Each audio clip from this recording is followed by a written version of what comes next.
Welcome to the Stronger Than Steel podcast with your host, Austin Davidson and John Keir, talking Steelers all the time. Now, here's Austin and John. Hello and welcome back to another edition of the Stronger Than Steel podcast. With me, as always, is Austin Davidson, my co-host. I am John Keir. How are we doing? Hey, I'm good. How are you doing? I am hanging in there, Austin, doing just fine. It's 2 p.m. on a Thursday, April 18th, and we're a week away from the NFL draft. Can you believe it? We're finally here.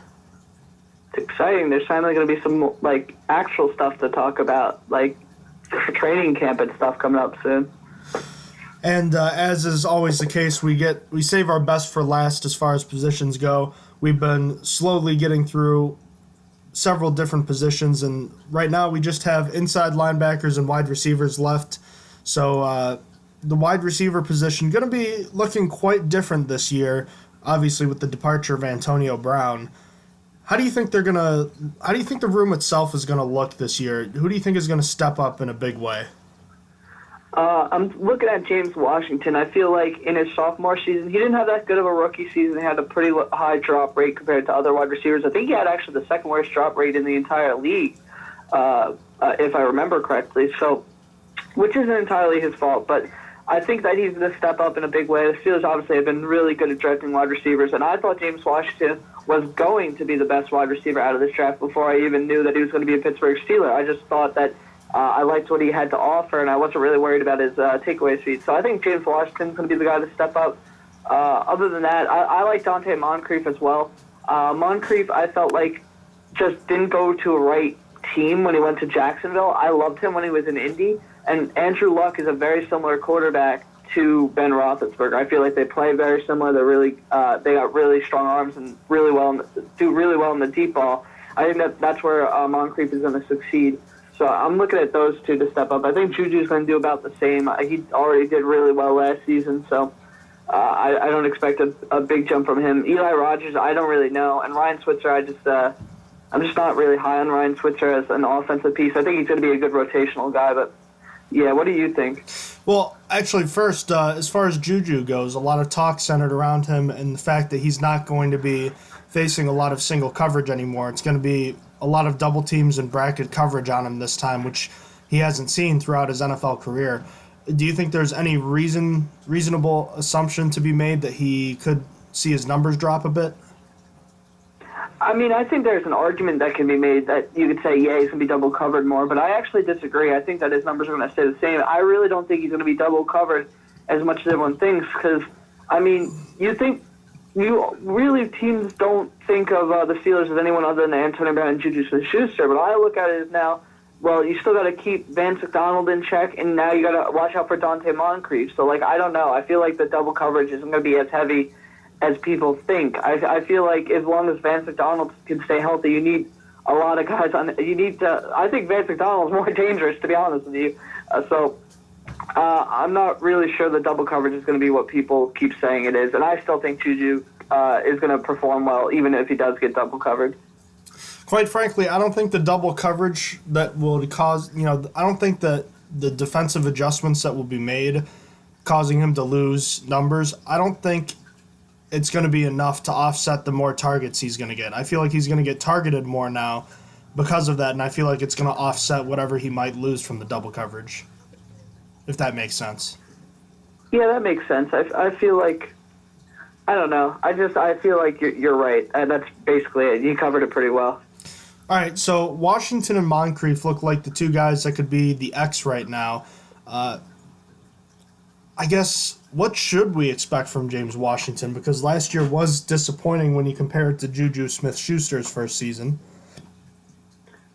I think he's going to step up in a big way. I feel like that James Washington is going to I'm going to set his mark at 850 receiving yards, which isn't that much comparatively, but I think that's a good improvement for him. And I feel like because I feel like there's a bunch of rotational guys here. I feel like with the room he's in, I feel like that would be a good number for him to get 850 receiving yards, and I'd be happy with that. I'd be happy with 850.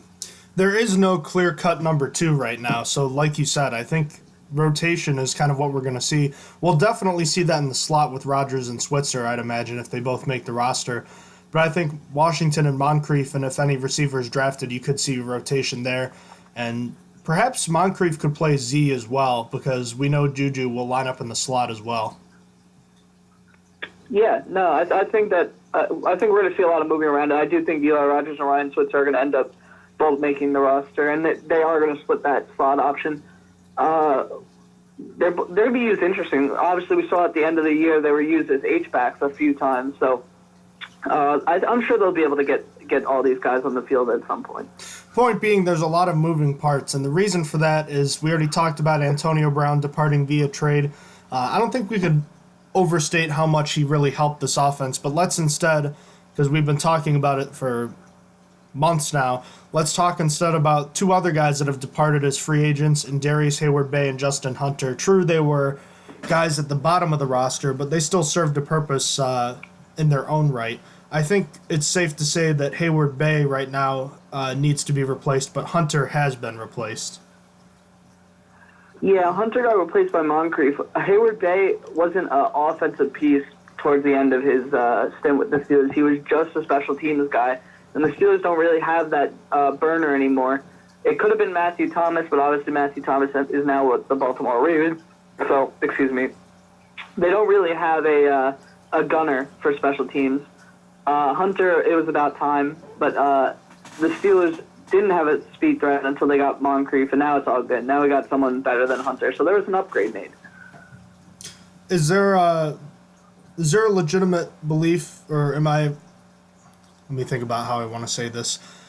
Would I be correct in assuming that the Steelers draft pick at wide receiver should be able to play special teams if Hayward-Bay isn't going to be replaced by a free agent? I'm not sure about that because I don't know. I feel like it's hard to get.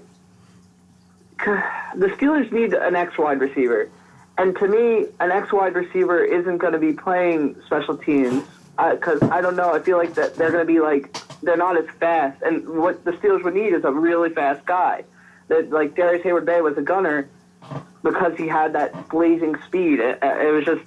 I don't know. I don't think a wide receiver needs to play special teams because the kick returning and stuff and punt returning is covered by Ryan Switzer and Eli Rogers and possibly Juju. Probably not Juju, but I don't know. I feel like they don't have to play special teams personally. What do you think? So you think they can replace that core special teamer somewhere else, whether it be, I don't know, some sort of outside linebacker or something? Yeah, we saw, like I said, we saw Matthew Thomas being a gunner, and he was really fast. So, as long as they could get, a fast player, I just don't think wide receiver is going to be the position that they get it from. Do you think it's possible they double dip at the position, take one relatively early to be that X receiver, and then take one late a la DeMarcus Ayers to be a special teamer? Not anymore.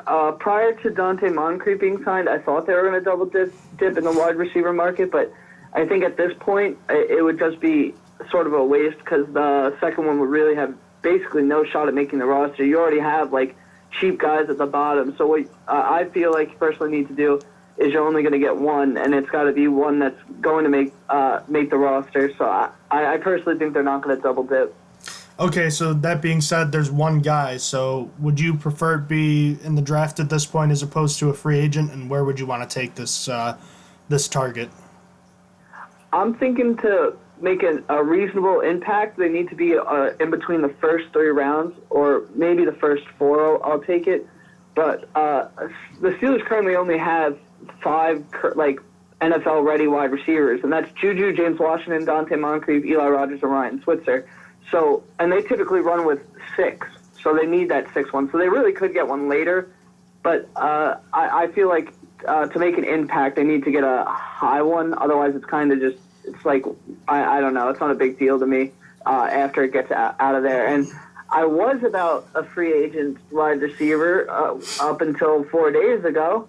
I was still about Demaryius Thomas, and literally the day after I wrote it down that I was still wanted Demaryius Thomas, it's spoiler alert, he signed with the Patriots, and it was a 1 year, up to $6 million deal. I think the cap hit is about $2.25 million, and he's got a lot of incentives, and I was so salty about it because the thing is with Demaryius Thomas, he could have been on PUP for the first 8 weeks of the season and then came back because he's apparently on. We talked about this before when Demaryius Thomas. I forget why we were talking about it, but I brought this up.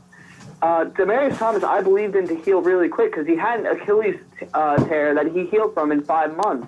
Now, it's the exact same thing again. He's projected to be back quicker than usual, even though that he suffered this injury in December.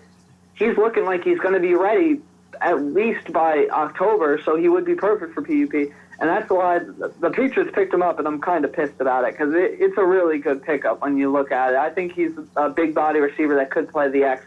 That would have been perfect for the Steelers, but it is what it is. Now there's no free agency need. I don't even know any of the other wide receivers on the market at the moment, so I think it has to be addressed in the draft if they're going to address it. So, looking at the draft, there has been a specific kind of, I don't know if it's a formula, but there's been kind of a marker set with what the Steelers look for as far as the NFL draft goes with receivers. And this was brought to us, and it's out for the common public by Steelers Depot. You want to delve into that a little bit, Austin? Yeah, sure. So Steelers Depot has been doing a bunch of articles going position by position based on what the Steelers draft. They look at, I think it's mostly been from 2007 onward, but I think the cornerback one was from 2000 because there's a bigger sample size. But anyway, they've been delving into what the Steelers look for when they draft them. So they take all the wide receivers the Steelers drafted, and then they put out the stats. And so they look at their height, weight, 40-time, vertical, broad, hand size, 20-yard shuttle, 3-cone drill, bench, and that's it. So what Steelers look for, for height-wise, 5'10" plus. 12 of the 13 players the Steelers have drafted have been over 5'10". Weight-wise, every single 13 out of 13 of the draft picks the Steelers had at wide receiver position have been above 180 pounds. So then going to 40 time, 11 of the 13 players that drafted have had a 40 time of 4.57 or less. Vertical, 10 out of 13 have had 35 plus vertical. For broad, it's 10 plus, 11 of 13 have had that. For hand size, 9 out of 9 of the draft picks they've had over 9 plus hands. Then this is measured. So obviously this is why it's going down from 13 to 9. So not all the prospects they brought in had their hands measured or the data wasn't available. So for the 20-yard shuttle, it's less than 4.3, and then 7 out of 8 had that. 3-cone drill, less than 7 is 6 out of 8. The bench of 10 plus is 9 out of 10.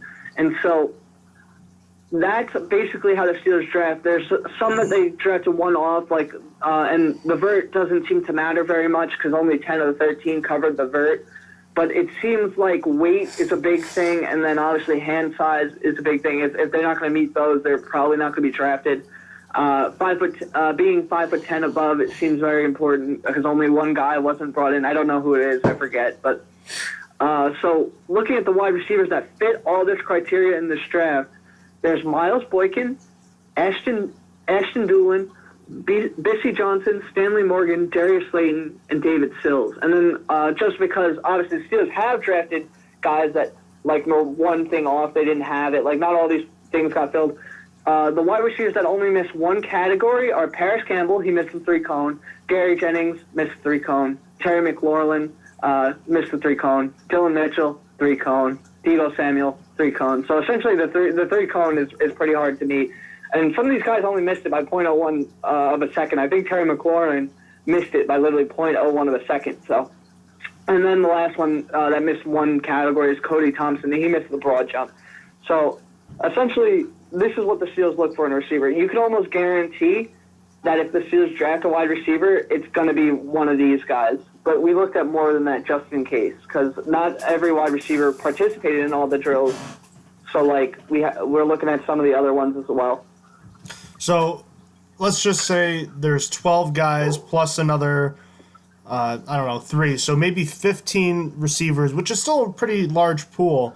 But you're looking at 15 guys that could end up in Pittsburgh, which I guess it does sound like a lot.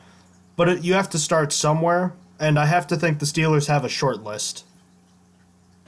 Yeah, there's definitely two that we're leaning towards. I think that Miles Boykin and David Sills are probably the top two for marking all the boxes that the Steelers want. All right, and we'll get right into them in a moment here. So the way at least I did things, and I think you did this too, Austin, is we decided to look at several different types of receivers. And receivers is such a general claim now. There are X receivers, the guys that play split out on their own, kind of like Antonio Brown. There are Z receivers, which is kind of like what Hines Ward was, the flanker that comes in motion, the guy that plays on the strong side where the tight end is off the line of scrimmage. And then there's slot receivers. And we each looked at receivers that can do one specific thing. We looked at X receivers, we looked at Z receivers, and we looked at slot receivers.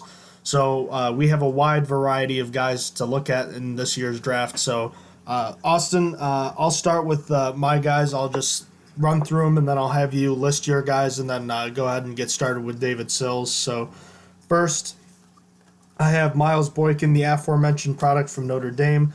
Marquise Brown, the cousin of Antonio Brown from Oklahoma. I have Deebo Samuel from South Carolina. Riley Ridley, the younger brother of Calvin Ridley of the Falcons. Riley is from Georgia. And last I have Hakeem Butler from Iowa State. So those are my 5 wide receivers. All right, so mine are J.J. Arcega-Whiteside from Stanford. Then I also have A.J. Brown from Mississippi. Then I also have Darius Slayton from Auburn. Then N'Keal Harry from Arizona State. And then I have, like you said, David Sills from West Virginia. And David Sills kind of played all over the field. He was mostly an X wide receiver, but he played Z, and I also did see a few slot reps. So he kind of played everywhere. But I think mostly the X for him. He's 6'3" and 211 pounds. David Sills' story is apparently well known. I actually didn't know, but I think it's crazy. I found this out. So as an 8th grader, Sills was starting at quarterback for the varsity team and got offered a scholarship at the age of 13 to USC from Lane Kiffin.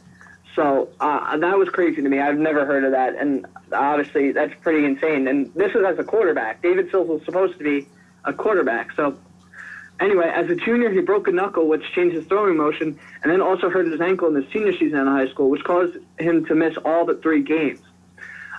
He was offered a scholarship from West Virginia and chose to rebrand himself as a receiver, playing in 8 games as a freshman, making 7 catches for 131 yards and 2 touchdowns, including the game-winning touchdown against Arizona State, I should say. So he didn't want to stay a receiver and really wanted to be a quarterback again, so he transferred to El Camino College and still earned himself all-conference honors as a quarterback.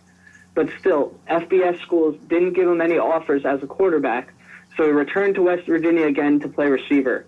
Playing with Will Grier helped him a bunch as he had 60 catches for 980 yards, a 16.3 yards per catch average, and tied for the national lead with 18 touchdowns in 13 games.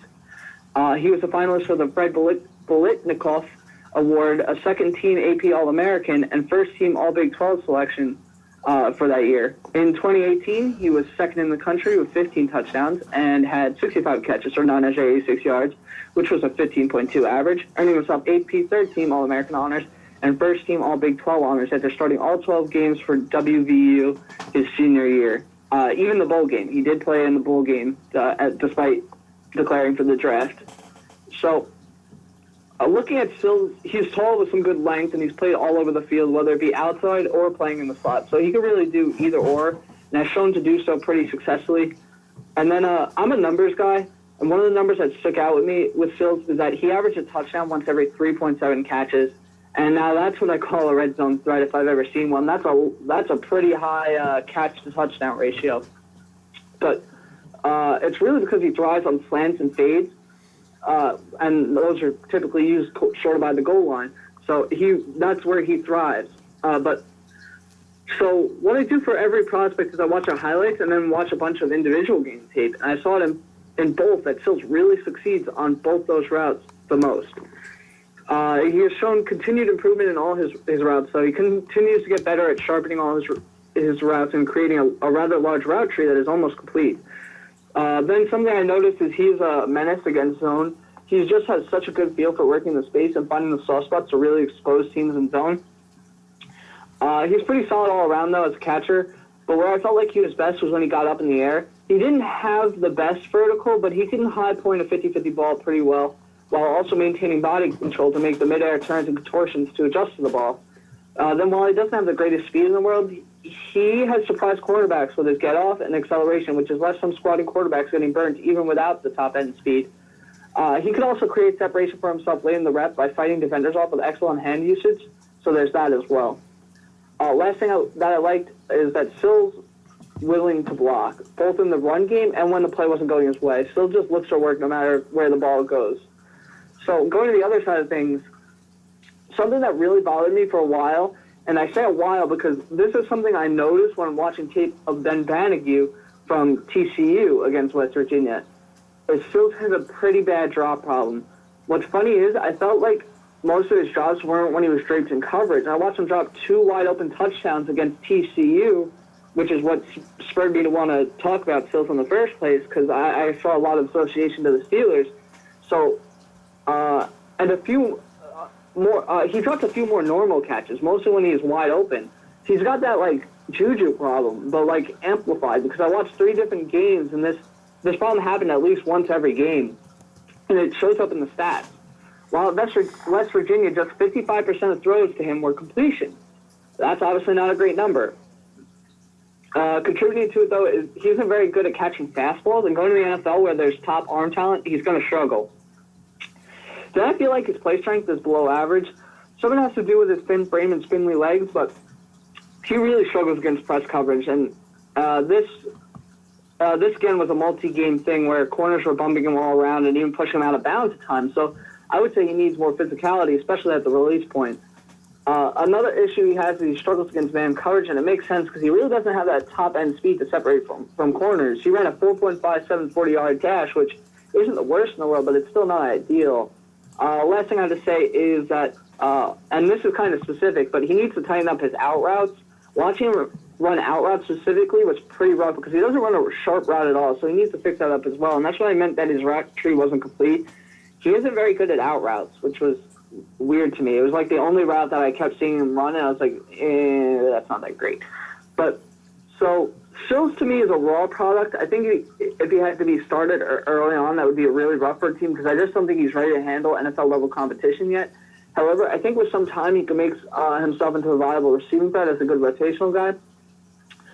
He's been compared to Josh Reynolds by analysts, and I didn't exactly see it, but it had some things true, like the tenacity of both players. But to me, Sills is just Sills, but I digress.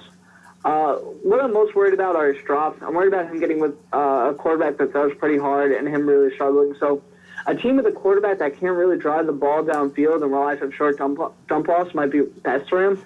So as for draft position, I think Sills is a late third rounder. I wouldn't be surprised at all if he falls to the fourth, but if I'm a team with a good quarterback like Russell Wilson, Drew Brees, Aaron Rodgers, etc., I'm probably less likely to draft Sills because his draft problem seems to be directly correlated to the speed of the ball. So if a quarterback can really unleash it, he's probably going to be worse. But regardless, another thing I just wanted to mention is he played mostly X, but he doesn't do well against press coverage and man coverage. So I feel like he wouldn't be able to be an X receiver in the NFL, even though that's what he's used to. Obviously, you want your X receiver to be a little bit stronger, be able to get off press coverage and stuff. So I don't know if he's going to be able to handle NFL corners that are a little tougher and bigger. So because he was already struggling in college, so he might have to change what wide receiver position he plays once he goes up. Like I said, he played all around, so it wouldn't be exactly changing, but still, I'm not sure he could handle that. But that was David Sills out of West Virginia. So let's hear about Miles Boykin out of Notre Dame. Miles Boykin is probably the second, if not first, most likely receiver the Steelers would take in the draft, either in front of or behind of David Sills. A senior from Notre Dame, standing at 6'4" and weighing in at 220 pounds. He didn't really flash until his senior year at Notre Dame. He didn't play at all his freshman year. He was a scout team player, then caught 6 passes his sophomore year, then caught just 12 passes his junior year. He did have a big bowl game, though, 102 yards on 3 receptions, including a one-handed grab against LSU on a 55-yard touchdown that put the game out of reach, so that was pretty cool. And then, like I said, he broke out this past year. He caught 59 passes, 872 yards on those pass receptions, and scored 8 touchdowns, which, Austin, you already know, Notre Dame doesn't have great quarterback play. No, I went over that with Alize Mack. I felt like Alize Mack was a sleeper because I thought Winbush was pretty bad. Did you see any games with Book at quarterback? No, I only saw Winbush. I saw Winbush too. He was more of a running back, it seemed like, but I forget the name of the quarterback. His name is Book. Ian Book, that's his name. You didn't see any games with Ian Book at quarterback? No, I really only got to see with Winbush. Okay. Book is probably a better passer, but still wasn't that great. But anyways, back to Boykin. You know, I mentioned he's 6'2" or 6'4", 220. He also ran a 4.42 40-yard dash, which was tied for the 9th best of receivers in the combine. So he's one of those few guys that has the great length and size to go with pretty good speed. He has those long galloping strides, and he looks like a 4.4 guy in pads as well, as he showed on tape. Great body adjustments to poorly thrown balls, strong hands. He can make catches away from his body. He's a good high pointer, which makes outleaping him almost impossible. He has, again, that rare size and speed combo, which really intimidated college defensive backs who would panic and interfered with him a lot so he wouldn't beat them. I saw him force a few defensive pass interference penalties on tape. He has good agility when changing direction, and he's physical at the top of his routes, which you want to see from a big guy like him. And he loves to block and hit defenders. He was actually used as a toss crack blocker and had multiple pancake blocks, was very reminiscent of the way the Steelers used Hines Ward in the ground game. And he was mostly an X receiver, but if I'm mentioning a toss crack, he's usually coming in motion, which is something that a Z receiver will do. So he did line up at the Z as well. So that was good to see from Miles Boykin. Some things that were disappointing, though, he had a couple of drops, which I saw. So he has inconsistent focus, and it's littered throughout his analysis. Touch passes are more of a problem. Unlike David Sills, it's kind of the opposite. Bullet passes, he's able to kind of reel in. But those deep touch passes kind of catch him thinking about it a little more, and he'll get inside his own head and will drop it. So it's kind of bizarre how it's the opposite of the problem David Sills had. Boykin, I mentioned the physicality he shows at the top of his route, but he struggles with physicality at the beginning of it. Stronger corners make his get off slow, and it's an elongated process getting out into the route. He lacks burst at the top of his route, and he's not a good ad-libber during scramble situations. He needs to be a little more aggressive, and Boykin wasn't a great yak guy. He did have that long touchdown against LSU in the bowl game, but at the same time, he didn't show consistent ability to take a pass to the end zone when he had it. And again, this is the one big red flag, is that he only had 1 year of major college production. So at the end of the day, Miles Boykin really does have the tools to become a solid, perhaps great starting receiver in the NFL. He's tall, he's fast, and he's versatile. But teams looking for a guy with an immediate impact will want to go in another direction. It's clear when watching the tape Boykin is not a polished product, and he needs to improve his technique to become more consistent. But a lot of that, again, can be contributed to the fact that he wasn't used much until his senior year, and again, his quarterback play was very inconsistent. I honestly wouldn't mind trading up for him in the 3rd round of the draft if need be. I think the 2nd round might be a little too early, but I think he will be an impact guy down the road, so maybe you shouldn't pass up on him more than once. That's kind of the way I see it. Maybe reaching for him would be okay if you really felt strongly that he was going to be a solid receiver, which I think he will be. So that was Miles Boykin from Notre Dame. Talk to me about your next wide receiver, N'Keal Harry. Well, played mostly as a Z receiver, but I saw him in the slot more than a few times. He's from Arizona State, and he's 6'2" and 228 pounds. He was born on the island of St. Vincent in the Caribbean, but moved to Arizona pretty early on in life. He was considered a top 20 recruit coming out of Chandler High School, playing receiver alongside his buddy Byron Murphy. Being a top 20 recruit, he got to make an impact immediately when he got to ASU. He started all 12 games as a true freshman, leading all freshmen nationally in catches with 58, and also having 659 yards and 5 touchdowns. As a sophomore, he earned first-team All-Pac-12 honors for leading the conference with 87 receiving yards per game and having 82 catches for 1,142 yards and 8 touchdowns in 13 games started. Junior year is essentially the same story. He earned himself first-team All-Conference pick again for 73 catches, 1,088 yards, and 9 touchdowns in 12 games, only missing his team's bowl game to prepare for the NFL draft. So Harry decided to forego his senior season and enter the NFL draft. So one of my favorite things about Harry is the amount of pure strength he has. He tied for the best bench press among receivers, having 27 reps, and you really see the strength on tape. Harry may well be the best blocking wide receiver coming out of this draft. He is a willing blocker, too. Then with his strength, he can clinch and manhandle poor finesse corners out in space, and also he has a really nice stiff arm to make his getaway after the catch. His arms aren't the only strong thing about him, though. His hands are very strong. I saw him excel a lot in tight coverage, holding on to a lot of balls other receivers would have dropped. He just has really good ball skills. And he really does excel on 50-50 balls, though. He's got the patience and poise to win them and also has a well-timed leap to shield his opponents away from the catch. Now, I like Harry's competitiveness a lot, too. He plays with a lot of swagger in his step and isn't scared of any corner, safety, or linebacker. And for good reason. Like I said, he is really strong for a wide receiver. So, now Harry doesn't have top-end speed, but he can make himself open by using leverages to open the catch space and can also use his hands to swat corners trying to jam him. He really just outworks opponents to make himself space. That's really the simplest way I can say it. Last thing is he's a sizable target that has consistently produced in his 3 seasons at ASU. So now let's get into the negatives. I think everyone's biggest issue with him is that his speed and his feet movement. He doesn't have the feet quickness to get a good release against press, but more generally, he really struggles to get separation from corners at times because his downhill speed just isn't threatening. He's also is pretty slow at accelerating as well. He doesn't have the urgency to get upfield after the catches, and his stop-start quickness leaves a lot to be desired, and it hurts his elusiveness as well. So now, after his hands, they are pretty strong. What I noticed is he dropped a few balls from anticipating a hit. Granted, there were some dangerous throws that the quarterback shouldn't have made, but you still want to see a strong guy like N'Keal make the catch and absorb the hit. Then he plays 2-up right into his breaks, so it slows him down and will allow NFL corners to just squat and squeeze his breaks and turns. My last problem is that he wasn't as big as a red zone factor as you would expect from a guy of his caliber and size. So N'Keal's biggest downfall is speed, but an ASU wide receivers coach said, all this talk about his lack of separation is overdone. In the league, nobody gets that much separation anyway. You have to know how to use your body and route leverage, and you need strong hands. From what I've seen of him, he does all that stuff well. So it sounds like people in the NFL aren't worried.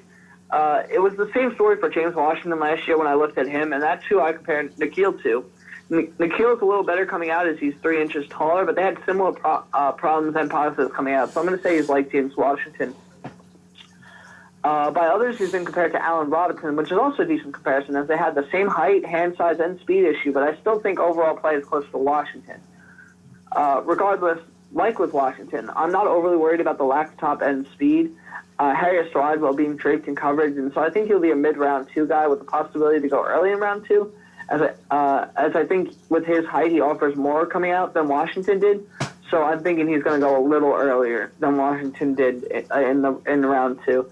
So that was N'Keal Harry out of Arizona State. Let's hear about Hollywood Brown out of Oklahoma. Yes, Marquise Hollywood Brown. As I'm sure many listeners already know, he is the cousin of former Steelers wide receiver Antonio Brown. Oh, man, oh, man. I don't know, man. I think about Marquise Brown. I think I saw a lot of great things on tape. I'll get into that in a second, but could you imagine Marquise Brown in Pittsburgh, Austin? Not really, no. Even though it's his cousin, I can't. Any family member right now, it doesn't sound like a good idea. So, as I just said, he's his cousin. He was a 4-star college recruit, and then had several productive seasons in Oklahoma, catching passes from Baker Mayfield and Kyler Murray, 2 guys who could be number 1 overall picks. And we could know that by this time next week. So he's got good production. He was a former first-team All-Big 12 and first-team All-American this past season. It's really hard to not think of Antonio Brown when you're watching his tape, too. He's an all-go guy on every play with electric long speed, and he plays to the whistle all the time. He does project as a slot guy, standing at just 5'9" and weighing in at a very light 166 pounds. Marquise Brown did play all three receiver positions in college, which was interesting. He has very quick and deliberate feet like his cousin Antonio, has fantastic separation speed that made him a favorite target of Mayfield and Murray, and he runs a great comebacker route. And speaking of comebacks, Brown comes back to underthrown balls very well for a receiver his age. Masterful separation at the beginning of the play, whether it's on fly or short crossing routes. Brown just has a way of getting open. Just like Antonio, he dots both feet in bounds on sideline throws consistently, and a deadly rack/yak guy, run after catch, yards after catch. He makes guys miss and has great agility, and because he's so small, it's hard to get his hands on him. He can slip through tackles pretty quickly and easily.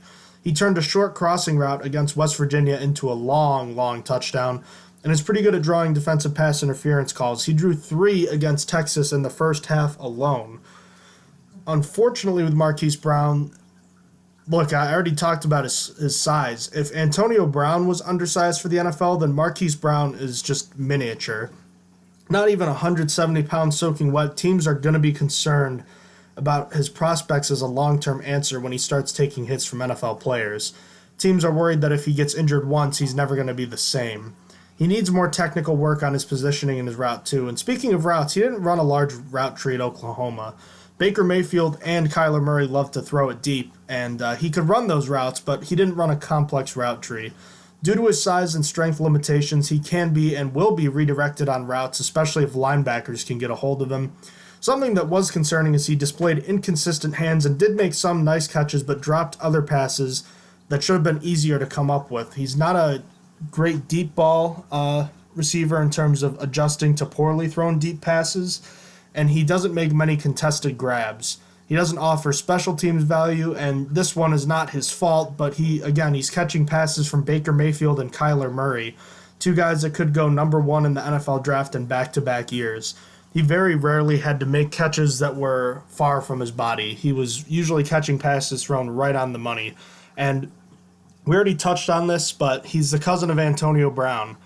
Considering everything that happened with Antonio Brown the past 4 months in the Steelers, I, like you, happen to think the Steelers are just going to stay away from Marquise no matter how long he's on the board, rightfully or not. I'll let you, the listener, decide whether or not you think that is justified or not. That can be your personal opinion. At the end of the day, Marquise Brown, electric. He's a fantastic player with the balls in his hand, shows many of the same qualities that his older cousin Antonio will show on Sundays, the only difference being Marquise is further developed at this age than Antonio was, but he's smaller, and the concerns about his durability are worth paying attention to. But given his talent, I'd have to think Brown is possibly worth a first-round pick, if not an early second-round pick. And I already asked the question of, do you think he could possibly come to Pittsburgh? Oh man, I don't see it either, but it would be something, wouldn't it? It would be. It would really be interesting. I don't know. I don't like it. I just don't like the idea of it. I don't even know if they're like close or not. I don't like the idea at the moment. Yeah, I'm not gonna speculate on that right now, but it would be funny if he did come to Pittsburgh and kept the same number. That'd be a big yikes for me, dude. All right. In that case, let's stop talking about him. Let's move on to Darius Slayton. Well, Darius Slayton primarily is the wide receiver. He's coming out of Auburn. He's 6'1" and 190 pounds. He came out of high school in Georgia as an all-region receiver and all-state sprint champion in both the 100 and 200-meter dashes. His speed was very desirable, so Auburn was quick to bring him aboard. He even got to start 11 of 13 games in his redshirt freshman year, getting 15 catches for 292 yards, which was a 19.5 yards per catch. In his sophomore year, he started less games, only 9 of 13, but definitely improved his production, getting 29 catches for 643 yards, 22.2 yards per catch, and 5 touchdowns. Now, Auburn wasn't the most offensively gifted team in 2018, but Slayton remained a bright spot when given the opportunities. He caught 35 passes for 670 yards, 19.1 yards per catch, and tied for the team lead in touchdowns with 5 in 11 starts through 12 games. Since Auburn looked looks like a mess going forward as well, it made sense for Slayton to come out now rather than be part of the dumpster fire that will be Auburn's offense next season. So he declared a little early. But watching this man run was so crazy to me. He's just so fast right off the line. He accelerates fast and then runs with gliding strides, and it's just crazy. In the game against Purdue, I still couldn't believe he rode the sideline to score that long touchdown. It looks like he had no room, but he just runs so fast and could get upfield after the catch in a snap. He really has deep play potential written all over him. He could really stretch the field and has 6 touchdowns of over 50 yards since 2017 to show for it. Then playing at Auburn, he got a knack for adjusting to the football, whether it be finding a few extra inches of catch radius on high throws or using his eyes to adjust on back shoulder throws. It's the one good thing about playing in a bad system. You can learn how to overcome the bad and still shine. Now, Slayton may seem just like a burner, and it is what he's best at, but he can get up and a high point a ball. He tied for the second best vertical at the Combine, in fact. He's also very elusive as a runner. He has a high yards after the catch potential because he's pretty good at making defenders miss, and his elusiveness also allows him to get away from press without delay. Last things about Slayton is that he has the traits and abilities to really work on all 3 levels, and even if he is covered well, which didn't happen often with his speed, he uses his hands effectively to create distance from the defender. So now going to the other side of things, I think his biggest problems are his inconsistent hands. He has a relatively high drop rate over the last 2 seasons, some of it due to bad ball tracking on deep balls. In general, though, it's because he ends up catching the back half of footballs most of the time. I guess his reaction speed just isn't that good. This has led people to believe that he's going to be another guy that might struggle with a quarterback with a cannon, like similar to David Sills. Scouts and analysts alike think he lacks the catch readiness to handle NFL throwers. His next biggest problem is likely his route running. He has a below-average understanding of what he's supposed to be running on plays, and he is not good at gaining leverage, being described as clumsy in that regard by Lance Zierlein. Then coming out of breaks, he needs to be more physical because the separation coming out of the breaks doesn't match his traits whatsoever. He can really do with a little bit more strength to help with his physicality, too. He tied for the 6th worst bench press with only 11 reps, and right now he offers really no ability as a blocker at the NFL level with his strength. Last thing I would say is when he went against Georgia, he really struggled against projected early day 2 pick DeAndre Baker, or possibly round 1 pick. So he really struggled against Baker's coverage.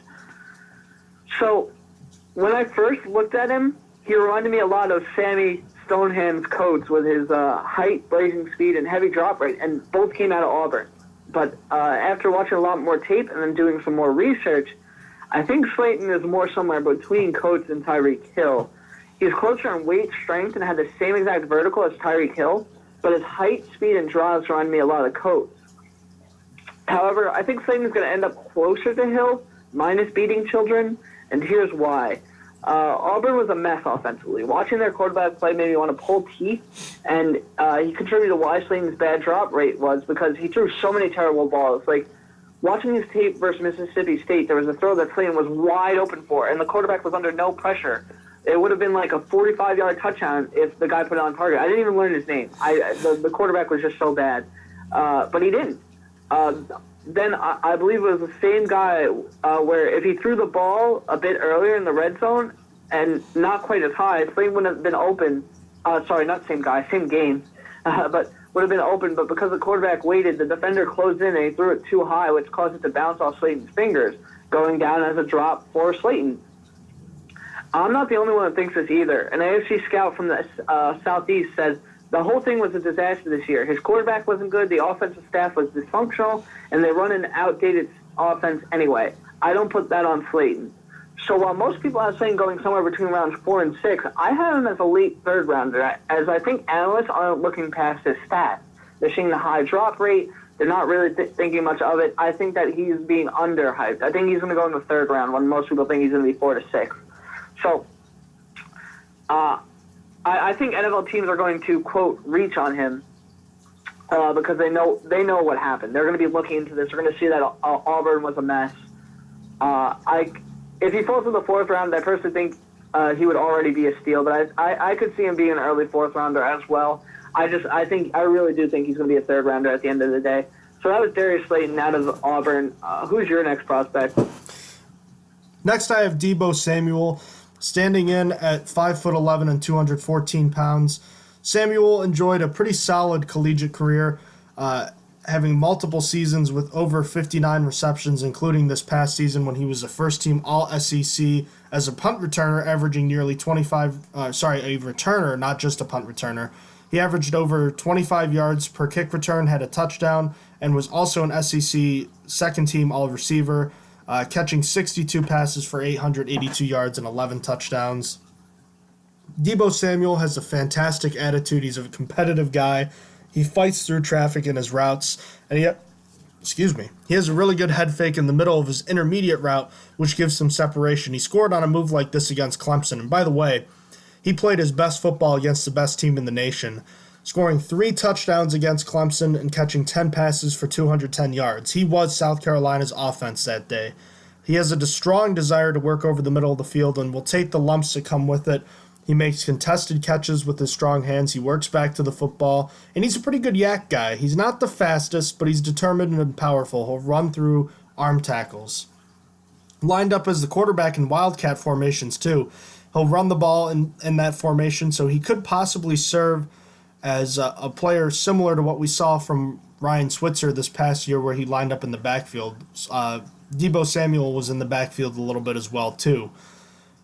He has surprising separation ability in the open field. He didn't seem to play super fast to me. He only had a 4.48 40 time, which was tied for 16th out of 37 among the receivers at the NFL Combine this year.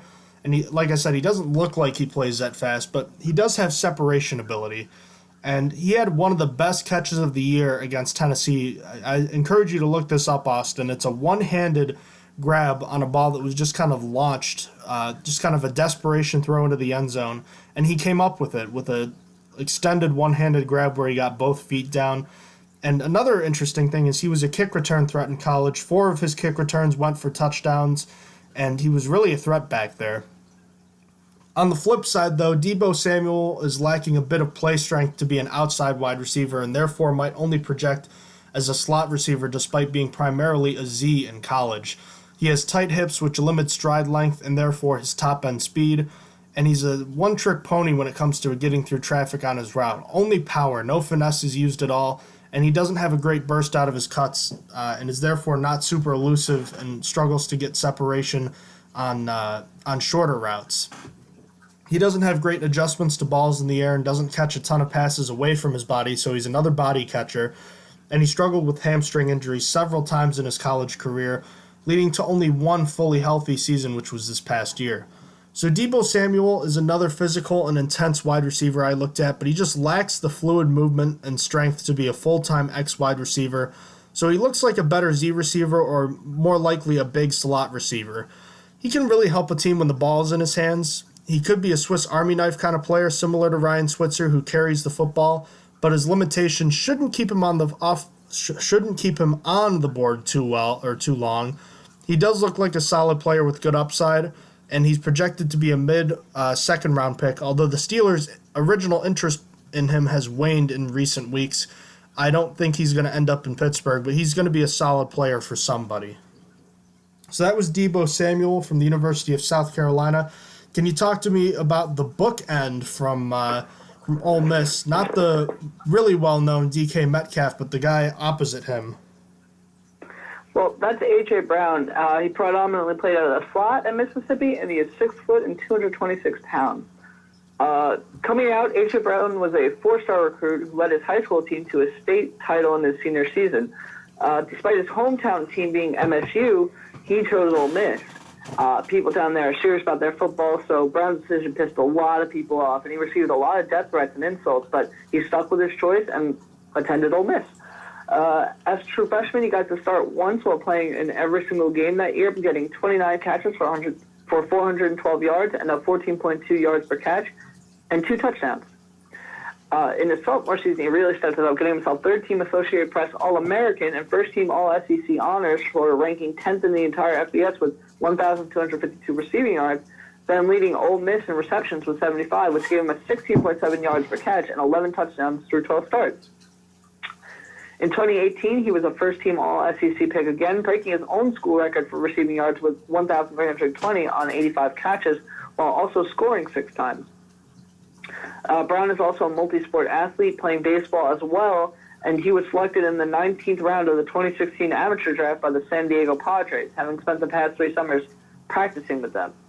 So getting into what's good about A.J. Brown, similar to how Iowa got spoiled with 2 NFL-caliber tight ends, Ole Miss got spoiled with 2 NFL-caliber wide receivers. Brown definitely looks the part. He has great muscle mass over his compact frame, making him look like an NFL player already. Now, 100% the best thing about Brown is his balance and ability to shed tackles.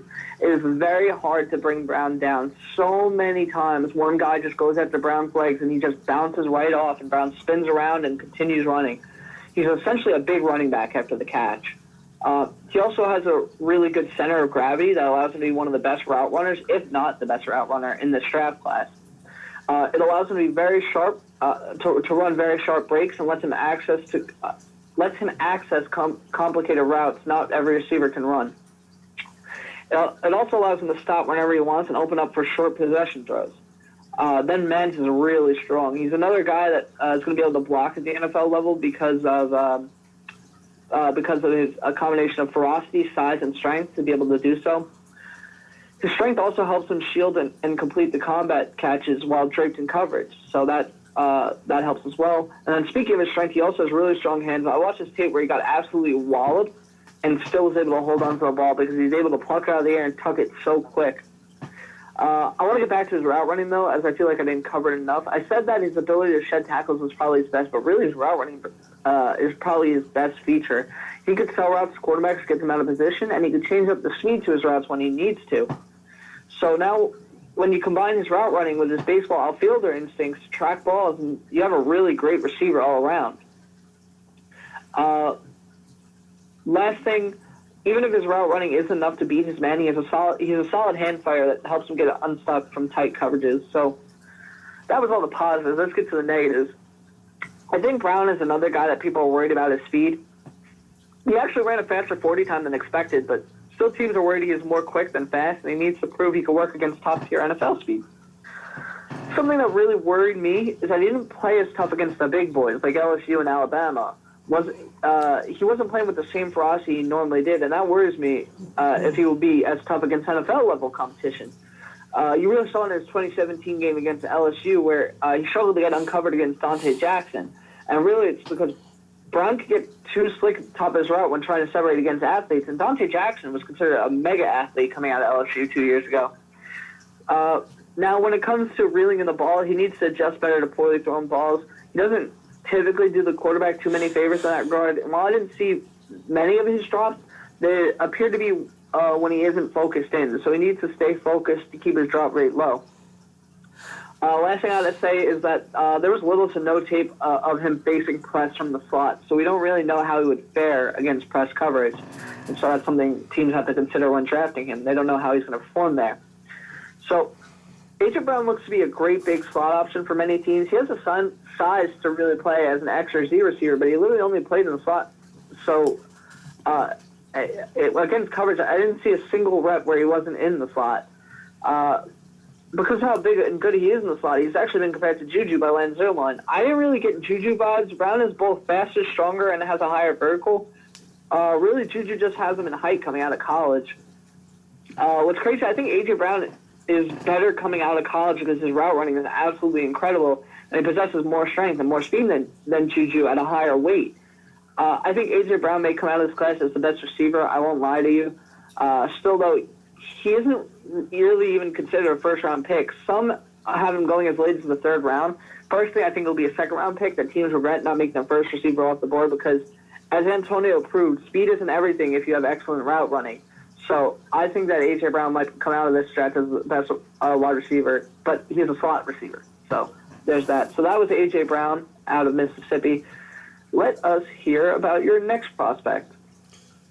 I've got Riley Ridley, the younger brother of Calvin Ridley, who's currently on the Atlanta Falcons.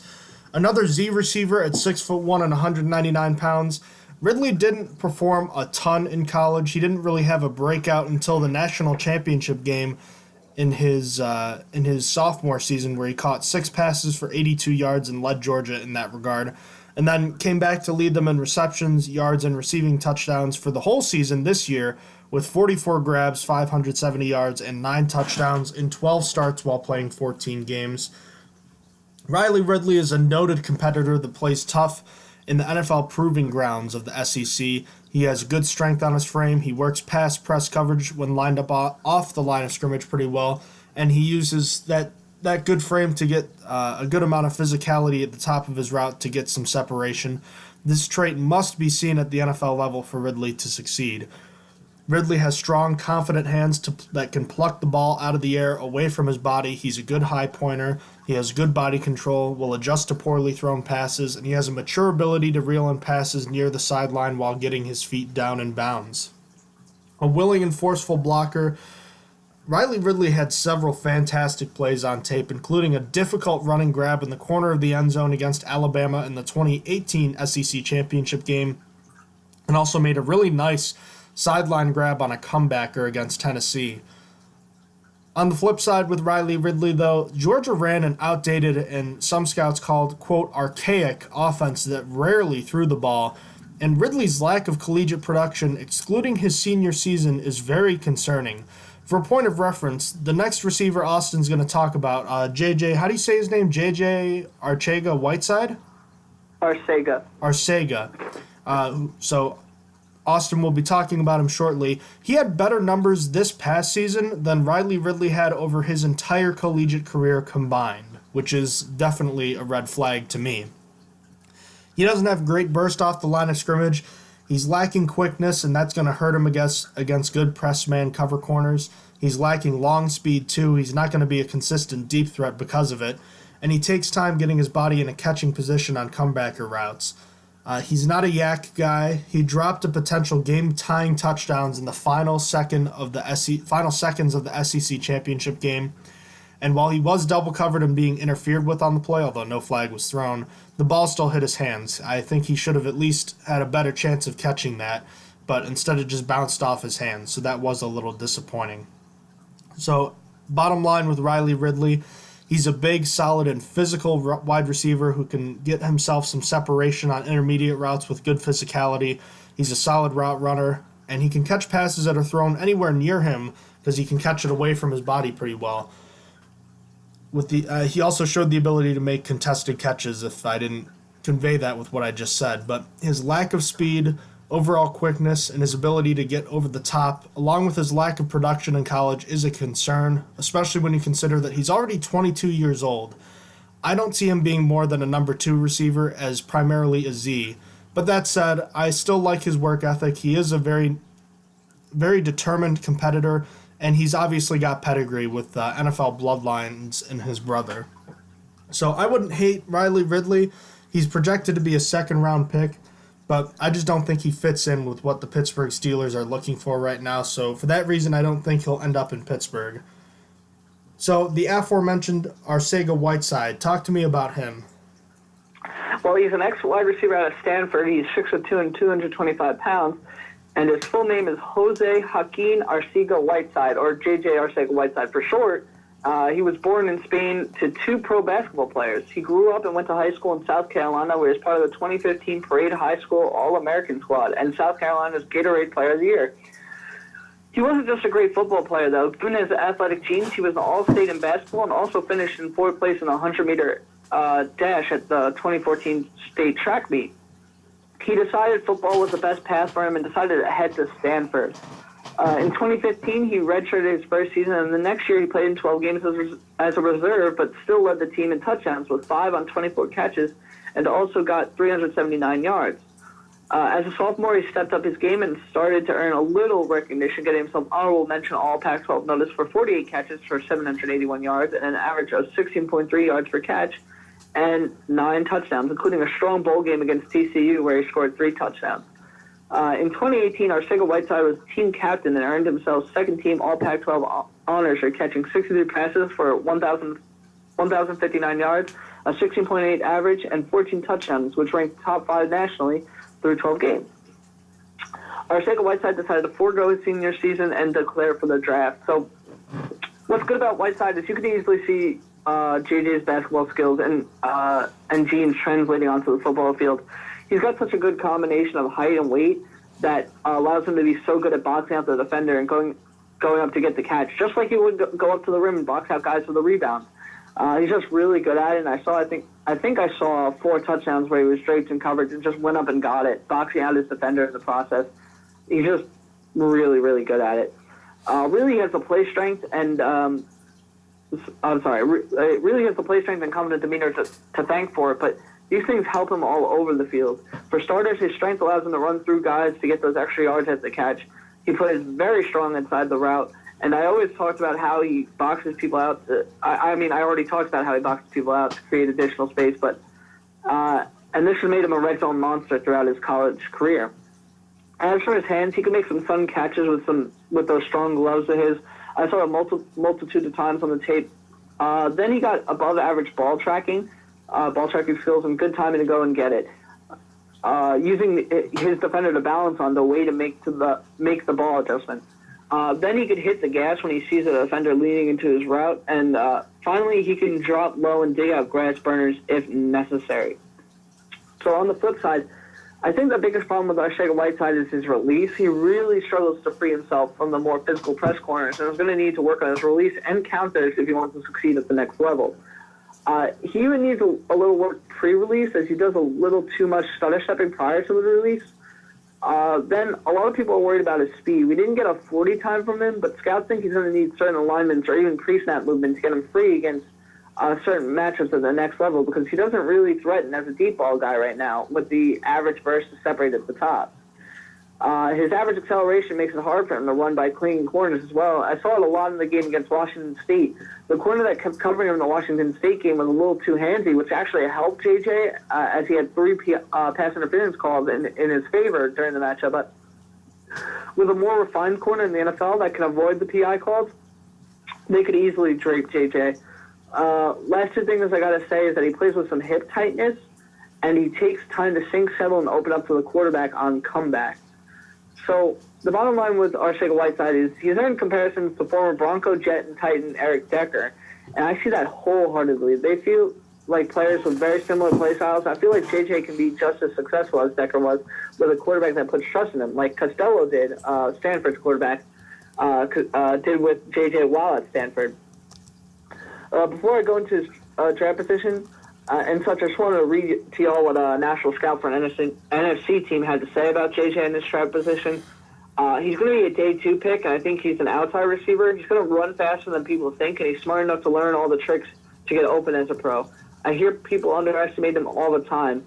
We have some in our own building, and I agree with all of that. I think people are looking past Arcega-Whiteside because of his speed. I think that he's going to have him fall into the early part of round 3. I can't see him as a round 2 receiver, as they're just a lot better than him in my eyes, but I think he's going to go early in the 3rd round. So that was J.J. Arcega-Whiteside from Stanford. Let's hear about Hakeem Butler. Hakeem Butler, my final wide receiver prospect, another ex-receiver, and he's the tallest I looked at, standing at 6'5" and 227 pounds. The redshirt junior at the X spot. Lived with 2 of his cousins, former top basketball recruits Andrew and Aaron Harrison of Kentucky, if basketball fans might remember them. His redshirt sophomore season, he was an honorable mention for All Big 12, and then last year as a junior, he was second team All Big 12, catching 60 passes for 9 touchdowns and 1,318 yards. So the size, you're going to notice it right away. He's 6'5", and he's long. He's a matchup nightmare in college, and that should translate in the NFL. He's got long, powerful strides that make for great acceleration, and he did work out of the slot, which made for real problems for safeties, and if someone was stupid enough to put a linebacker on him. Another player physical at the top of his route. I saw on several occasions he'd make space for himself in these situations and get open. He doesn't have a great vertical, but when you're as tall as he is, that's not really as much of an issue. He can still go up and get those 50-50 balls with the best of them. Good body control and adjustments to passes in the air. Butler showed the ability to make toe-tapping plays on the sideline, and he's a good run blocker too. He likes to stick to his man. Another deadly yak player, probably the best yak player I saw in terms of just determination. He had 8 touchdowns of 40 or more yards in his last 2 seasons at Iowa State, including one long play against Kansas State, which actually wasn't even a touchdown. It was just a long grab where he caught the ball and then ran 30 more yards after the grab while being draped by 2 different defenders the entire way down the field. He will bully defenders in the open field, and he loves to hit defensive backs with the ball in his hands, but he's still fast enough and agile enough to make guys miss at the same time. He is a unique yard after catch kind of guy, so keep your eye out for him when he does get to the NFL. What I don't like about Hakeem Butler, though, is that he's fast but not quick. He has a limited route tree, and he struggles to beat press man coverage like a lot of the guys I've looked at. Corners can redirect him too easily, and although he has decent weight at 227, he looked like he was lighter than that, a little lankier. He looks awkward getting out of breaks, too, especially on the intermediate level. He takes way too much energy trying to get out of his break, and he's just not quick at it. So defensive backs will get all over him on that. So he's not open on shorter routes usually, and he's not a polished route runner. He'll give away his breaks on short passes. Another body catcher, he doesn't have a great catch radius, and this is the big one, drops. He dropped 3 passes in the 2 games I watched, including one that could have been the game-winning touchdown in the final minutes against Kansas State where he was wide open in the end zone and it just went through his hands. That's something that cannot happen in the NFL level, and it's something that was noted, not just that play, but there were other instances where people were concerned about his inability to make catches consistently. That's the most important part about being a receiver, catching the ball. That's something that he's got to be better at. And, time will tell how well he performs in the NFL based on that alone. So Hakeem Butler, just like Miles Boykin, tall, long, and good speed. It'll kill you if he gets the ball in his hands, but he could be a problem for NFL teams that decide to look at him because of the legitimate questions regarding his route running and his hands. There is a lot to do with Butler, and until he becomes a better pure catcher, he's just going to be a potential guy. But that potential to be a huge mismatch problem for NFL defenses is going to be hard to ignore for long. Most mock drafts that I've seen have him going in the 2nd round, possibly even early in the 3rd round. I really did like him. You can't ignore the drops, but if you could, it'd be hard not to want him as a 1st-round pick. But Butler looks like a day 2 guy right now. So that being said, those are the 10 guys that Austin and I have taken a look at prior to the NFL draft. We're now a week away from the draft next Thursday. So that being said, we've looked at our 10 guys, Austin. Talk to me about your 5 guys in terms of who you liked and who you didn't as far as how they fit with the Pittsburgh Steelers. Well, easily, David Sills fit the best. He fits all the boxes of the Steelers. One other receiver and could possibly play the X spot. I think he's more fit for the Z or the slot with how he handles press coverage, but he played all over the field at West Virginia, so he has the upside to really play anywhere. But because he fits all the boxes of the Steelers, I have him first. After him, I have Darius Slayton, and Slayton was my personal favorite prospect. But I didn't think he fit with the Steelers as well as Sills did, but he really seems like only a Z receiver to me, and that's all he played in college. So he still checks all the boxes for what the Steelers look for in a receiver, and I think he holds high value as a sleeper option as a type receiver the Steelers don't really have right now. I mean, Dante Moncrief is sort of a burner, but Slayton would be a bona fide burner. So there's that. After Slayton, I had J.J. Arcega-Whiteside next, and really it's because he could play the role of the X receiver wholeheartedly, and I think he wouldn't have had. I don't think he wouldn't have had as bad of a 40 time as scouts think he would have. I also love his value if he falls in the 3rd round. I think that would be a solid pickup. I don't love him as a 2nd rounder, though. I'm not as big. I wouldn't be as happy about it, but 3rd rounder definitely. After that is A.J. Brown. And it's really only because he's destined to be a slot player, and the Steelers currently have 3 receivers who are really good in the slot already. I really do truly believe he'll be the best receiver out of this class, though, but I said that for James Washington last year. I don't know about that one, Chief. Still, I had him above Harry because I felt like he could play outside the slot with his size and athleticism at the next level. It's just not what he would be accustomed to. So that leaves N'Keal Harry last. I just wasn't a fan of his tape at all.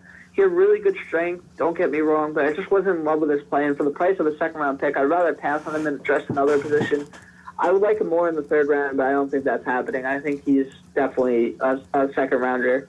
So those are my 5. Let's hear how you rank your 5. First, I have Miles Boykin. Just like David Sills, he checks all the boxes that the Steelers look for in their receivers. He has a fantastic qualities, and that he has that rare and coveted combination of size and speed.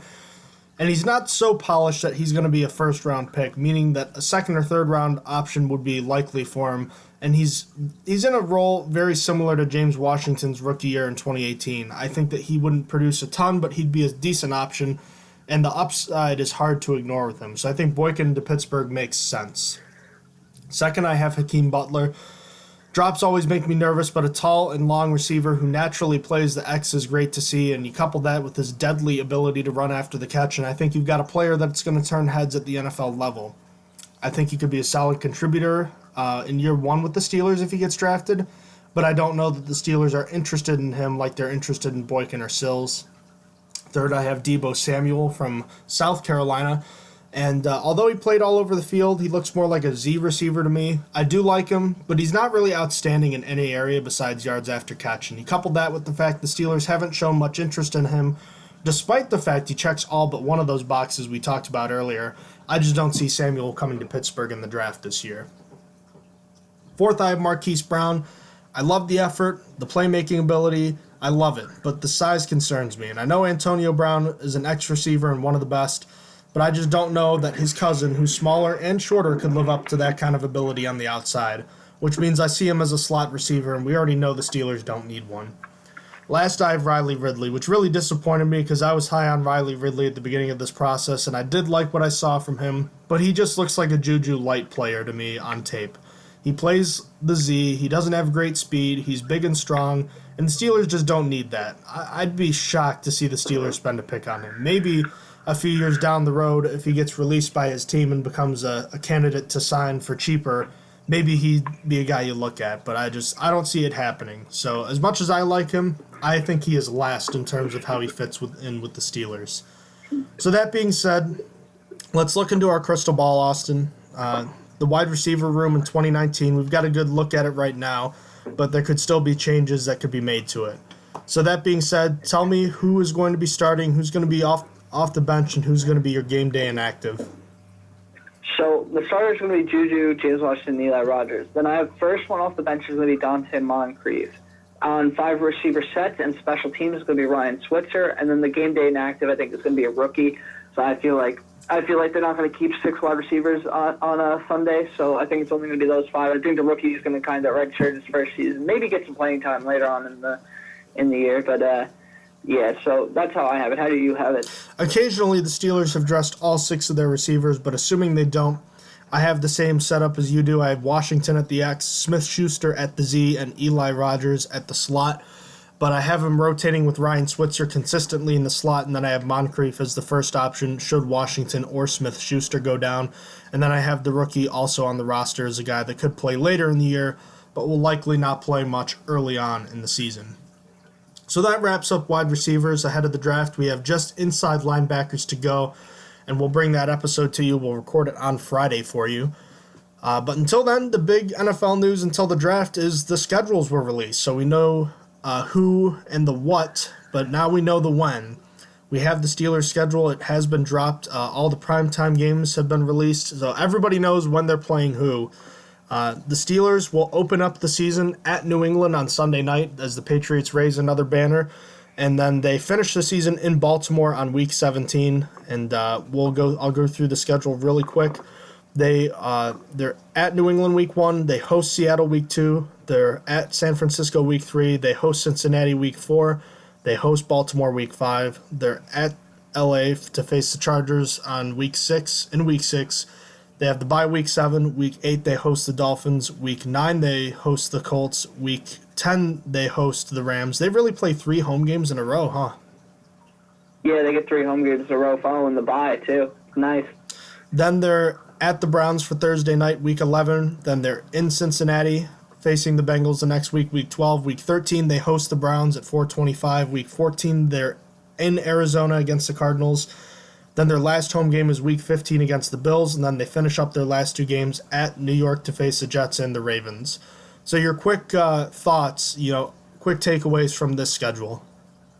I'm very disappointed that the Jets game is so late in the season because I'm going to that game, but not only for that, I really hope that Le'Veon Bell is going to be, like, healthy till Week 16. Like, I'm not saying that sarcastically. Like, I really want to see Le'Veon Bell play. Like, I want to see him play against the Steelers. And I'm worried. I'm worried he's going to be, like, hurt or something that late in the season. Then I do like that 3-game stretch of 3 straight home games, right, from the bye week. That's really, really good for the Steelers. And it goes against pretty tough teams. The Colts is pretty good because that's going to be probably a playoff team next year. Rams are also going to be likely a playoff team next year as well. Obviously, they just came off a Super Bowl loss. So that's really good. And, yeah, I like the ending. The ending to the schedule, I'm not high on the Ravens. I think I made that known. I don't like Lamar Jackson as a quarterback. I think they got lucky last year. Earl Thomas helped them, but their defense still suffered a lot of losses. So the ending where it's Cardinals, Bills, Jets, and Ravens, the Jets could improve, but to me they're still an 8-8 team, and the Cardinals are I don't have good words for them. They